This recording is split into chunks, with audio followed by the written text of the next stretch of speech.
Hello, everyone. I'm Tyler Kaufman, and I'm going to do Ephesians 5:20, the verses 22 for 23. Um, I'll do a little summary. It's basically about how the wives' roles and the husband roles in marriage, and how that correlates with Christ.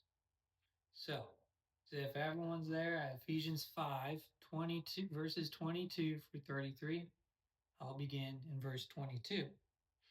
Wives, submit to your own husbands as to the Lord. For the husband is the head of the wife, even as Christ is the head of the church, his body, and is himself its Savior. Now, as the church submits to Christ, so also wives should submit in everything to their husbands.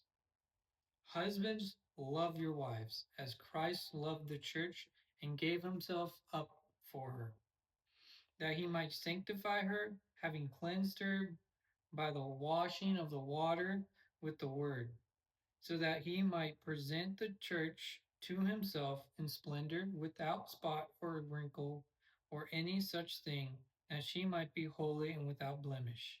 In the same way, husbands should love their wives as their own bodies. He who loves his wife loves himself. For no one ever hated his own body, but nourishes and cherishes it, just as Christ does the church. Because we are members of his body, therefore, a man shall leave his father and mother and hold fast to his wife, and the two shall become one flesh. This mystery is profound, and I am saying that it refers to Christ and the church.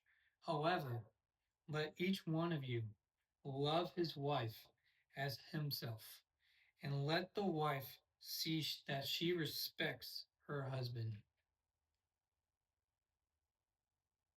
So, in Ephesians 5, they Paul is trying to tell the Christians there, the Christian husbands, the Christian wives, um, how to interact with each other, how to love each other, how to be in a godly marriage, even when the world says otherwise. I can tell you that this whole topic was really hard for me because I'm like, man, I need to love my wife some more. Man, how can I show her or give her the chance to respect me if I'm not making the decision? I have failed her. And this topic has taken me so long to go into consideration and to dive deep and all that because it really hit me deep. And my life hasn't been so great lately. And how can I love my wife in this, miscarriage situation that we had? How can I love my wife and give her the moments to respect me and to submit to me, um even when, like, her family's bombarding me, us or my family's bombarding us, and I'm here saying, hey, life sucks, we need to move on. But I will show you love through your hurting. I will give you love when you are low, when you are high. And this whole miscarriage thing that happened during Thanksgiving, that, man, this really tested me with the love that I need to show my wife, that Paul is trying to come across, and how Christ did it. And yeah, it's been rough. Let me continue. Let me go on and with the Ephesians 5. So there's 3 points that I want to get across. I want to get us to, just hammer in. First, it's about the wives and their roles in marriage. Um, then it's going to be about the husbands and their role in this godly marriage. And then lastly, I'm going to do how each how both husband and wife reflect the church in Christ and how that union between Jesus and the church is marriage. And it's just like a husband and wife godly marriage. So let's start with the wives. So Paul comes out right away. Wives, submit to your own husbands as to the Lord. So the wives are supposed to submit to their husbands. Is that submitting like a master? No, no. It's more like respectful and if the husband makes a decision of giving their children land, giving their kid a car, the wife should come along and support him. It's the same way opposite. If a husband doesn't want to give their kids a new car or some land or whatever that's material, the wife needs to come in and support him. The message here in verse 22, the message version of the Bible, now don't use that to your advantage, says, show your support for Christ. So, wives, you need to support your husband like you would for Christ. If you're doing that, then you're living in a godly marriage.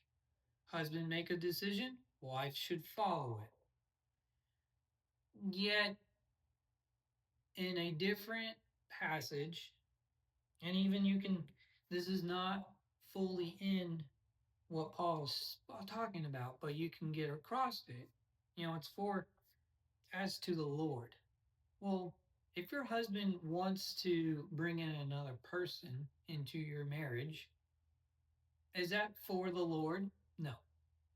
If the husband wants to gamble all they have, their house, their kids, everything, is that for the Lord? No. So there is a loophole for wives to not submit to every decision the husband makes. Like if the husband asks or expects the wife to sin free of submission, no. If the husband is insane, should the wife submit to the husband freely? No. And if the husband is abusive to the wife, to their kids, to anyone, honestly, should the wife submit to him? No. Here's the thing. Paul then goes on and says that the husband is the head of the wife, just like how Christ is the head of the church. So that means Paul is talking about the beginning of time. Who came first? God. Then man. Then wife. To the man. So Paul is trying to bring in Old Testament saying, hey, wives, your husband is ahead of you because of order of creation. And then submission is more like recognizing the authority that is around you. Like if you get pulled over by police, would you submit to their ticket to, oh, you're getting a DUI or you're going to jail? Yes. If you're a good citizen, if you follow the laws and you follow as to the Lord, then you would submit to that authority, to your husband, because they are the leader. Now, Paul only gives 2 verses, or you could say 3 verses to the wives, and it really just made me laugh because the next, what is it? 4-ish maybe 5 verses, you could say, are to the husband. So the wife gets this, while the husband gets this. And it's like, what? So I'll go on. Husbands, you are to love your wife. That is their main role. Because how Paul puts it is husbands, love your wives as Christ loved the church and gave himself up for her. So that word love that they use, that Paul uses, is agape love. And I've always said that we can't show agape love. We can't love sacrificially. We can't give myself, like, I can't give myself up for anyone. But when I got married to my wife, I then found, like, oh no, I can do agape love. And doing more research, that us humans, us men, we show agape love, but to sin and to the world if we don't have Christ. And I've done both. I've done both. And I am trying, I have been praying every day, sacrificing myself to love the Lord and love my wife first. Because agape love is sacrificial, giving, absorbing with mind or decisions. We're supposed, us men are not really emotional. So, like, this love that Paul is talking about doesn't do a lot with emotion, but does more, a lot more with self denial for the sake of others. For love that loves without changing is the agape love. Like, my football team is the Vikings. I love them. But this season they're out of the playoffs, so I don't really love them that much anymore.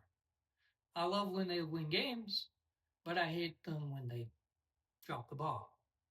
Get 4 interceptions, 2 fumbles in a game. It sucks. Or in food. I could be a lover of pizza, but then all of a sudden the doctor says I can't have pizza. Well, I shouldn't love pizza anymore, so I'll go to pineapple. But what else that husbands are supposed to be are leaders. Leaders of the church, leaders of the household. Just like how Christ leads the church in the direction towards the Father and towards salvation.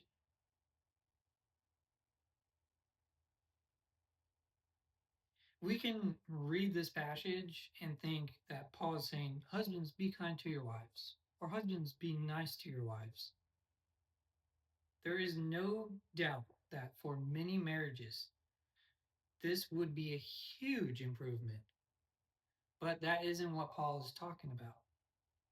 What he really meant is, husbands, continually decide to practice self-denial for the sake of your wives. Husbands are supposed to be the role models. So husbands' role model is Christ, is Jesus.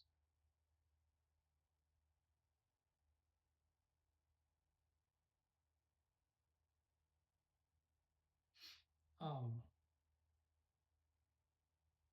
for Jesus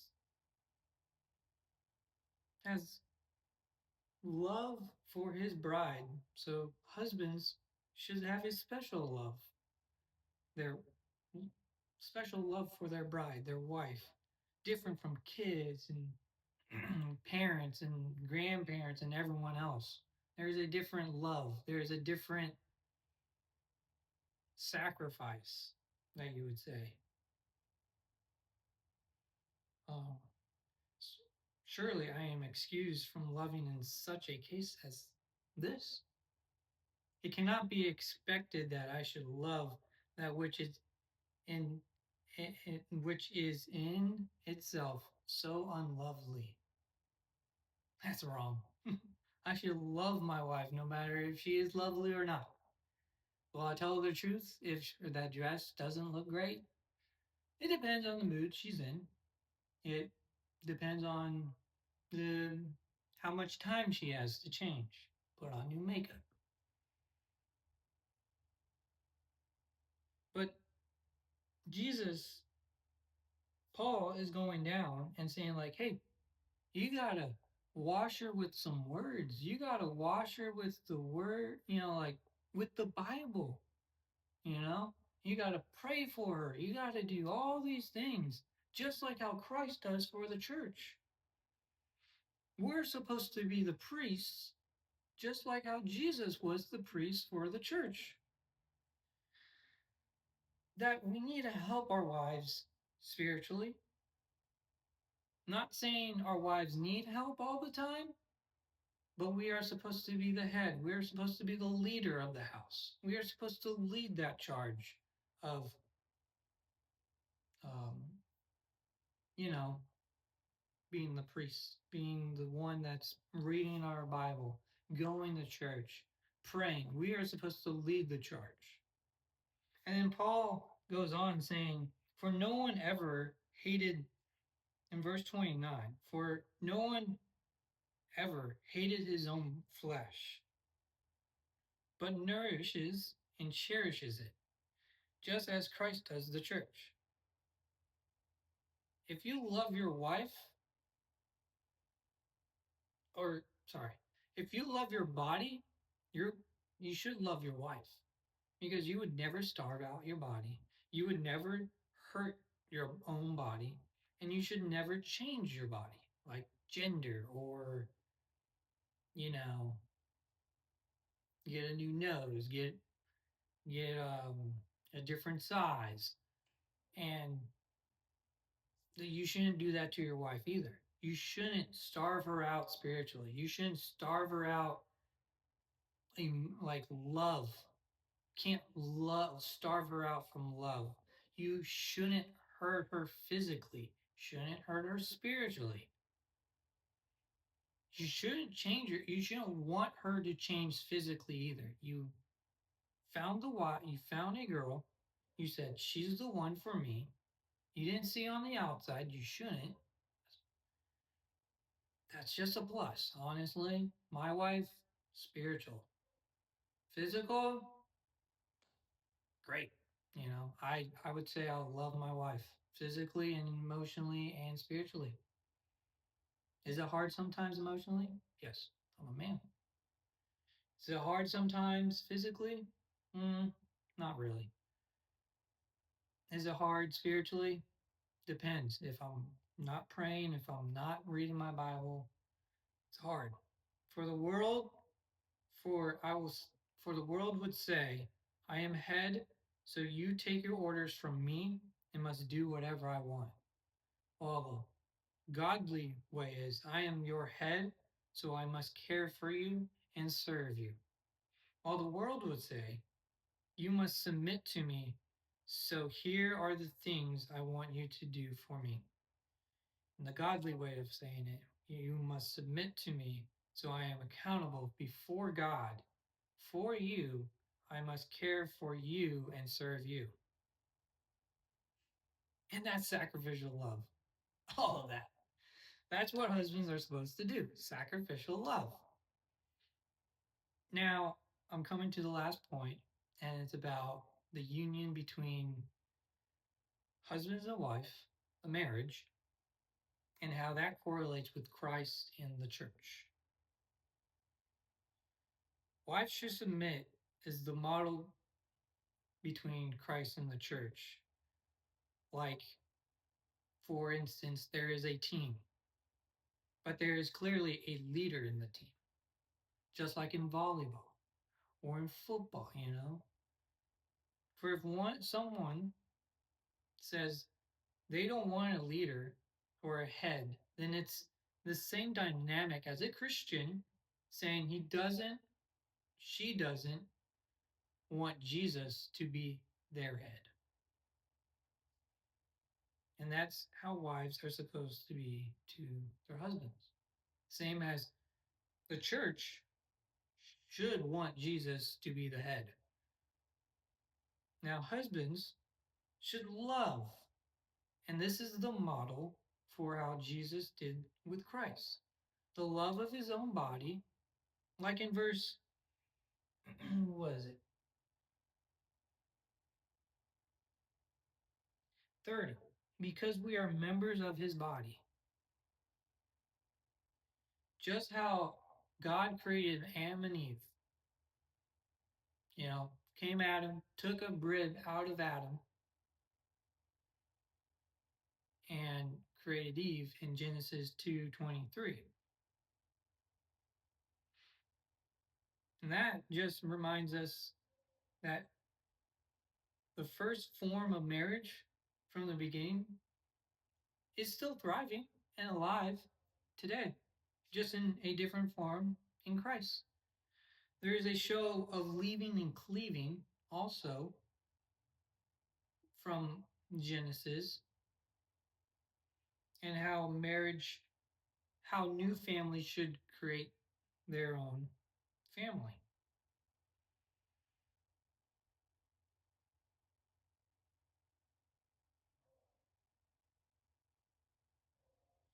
But it would also be easy to think that this passage only speaks about marriage.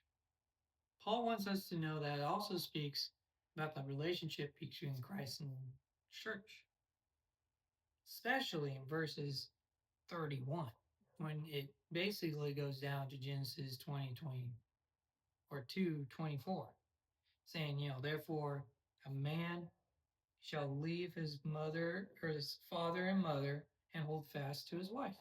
The two shall become one. And the woman was made at the beginning as a result of an operation which God performed upon man. How does the church come from this? As a result, an operation which God performed on the second man, his only begotten beloved Son on Calvary's Hill, a deep sleep fell upon Adam, a deep sleep fell upon the Son of God.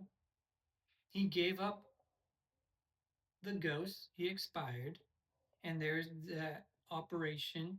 The church was taken out. As the woman was taken out of Adam, so the church is taken out of Christ. The woman was taken out of the side of Adam, and it is from God's bleeding, or the Lord's bleeding, that the church came forth. Jesus wants more than a exterior surface relationship. He wants a deeper, heart-filled relationship. And Paul was teaching the readers and us not only about earthly marriage, but also God's pattern to that marriage, relationship between Jesus and his people. And I'll end with this. Ephesians 5 ends with a summary for both husbands and wives. As Paul puts it, he basically was like, I just rambled on about Christ and how it's related to church, or how it's related to marriage.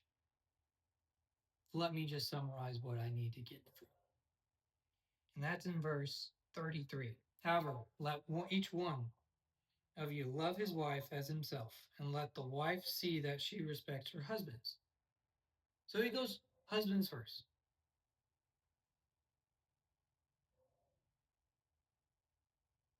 He's basically telling them, you love your wife just as yourself. Be that unity with your wife as you have unity with your body. Because no one hates their own body. No one wants to hate it. And then he goes to the wife and says, hey, respect your husband. Other translation use fear. But it's more of the reverential fear or obedience and awe, that just like how the disciples had with Jesus. They are not one, but as new unit or family. That is still, there's still a head to the unit, just like there is a head to our body. And that Christ is the head of the church body.